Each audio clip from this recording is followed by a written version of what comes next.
I'm 32 years old with $1.4 million in debt.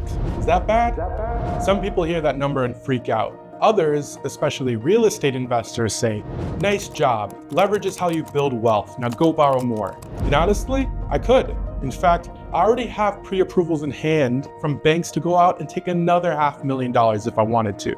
But the question I've been wrestling with lately isn't, can I borrow more? It's should I borrow more? And the answer I've landed on might just surprise you. Over the past few months, my thinking around debt has changed, and changed drastically. And if you're an investor, especially one early in your journey, I think this might challenge the way that you look at leverage too. So let's talk about it. So here's the conventional wisdom in real estate. Debt is a powerful tool. It accelerates your growth, it allows you to scale faster, and buy more properties. And it boosts your ROI when things are going well. And all of that's true, but it's still just a tool. And when all you have is a hammer, everything starts to look like a nail. And I've also found that when all you have is access to debt, everything starts to look like something to be leveraged. But here's the thing, I didn't start investing in real estate for the sake of investing in real estate. I've never wanted to own 100 doors or manage a giant portfolio across the country. I started investing because I wanted freedom. Freedom over how I work, freedom over where I live, freedom to spend more time with my family and travel the world. And I've come to believe that an investing strategy based around debt can actually reduce your freedom. Yes, it amplifies your returns, but it also amplifies your responsibilities, your risks, your stress, your need to constantly chase new deals just to stay ahead. So I started asking myself, how much is enough?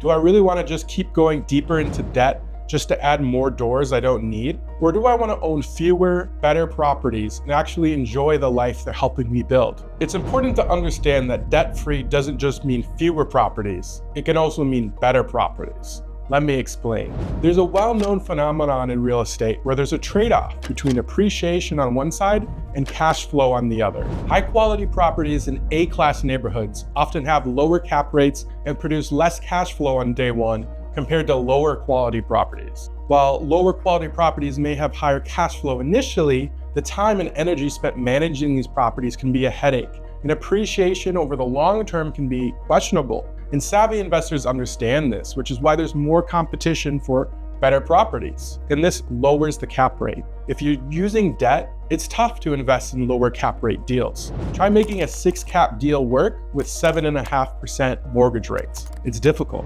And then when you add property management on that, your cash flow starts to disappear quickly. Now compare this to if you were a cash investor, you were debt free. Suddenly, that lower cap rate isn't a deal breaker. It actually helps fend off some of the competition that's using leverage. So here's what I'm building.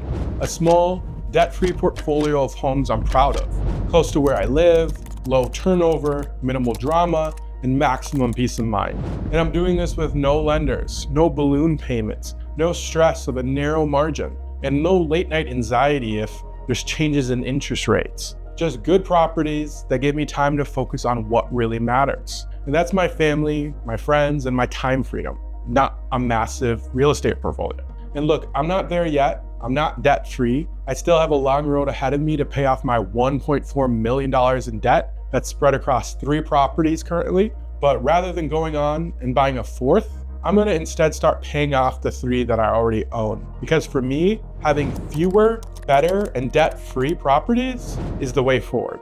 And if you're on a similar path or just curious about a different way to build wealth through real estate, I'd love for you to follow along. This is Debt-Free Doors, and actually our very first video. And I'm documenting my journey to financial independence, one paid off property at a time. So hit the subscribe button and I'll see you in the next video.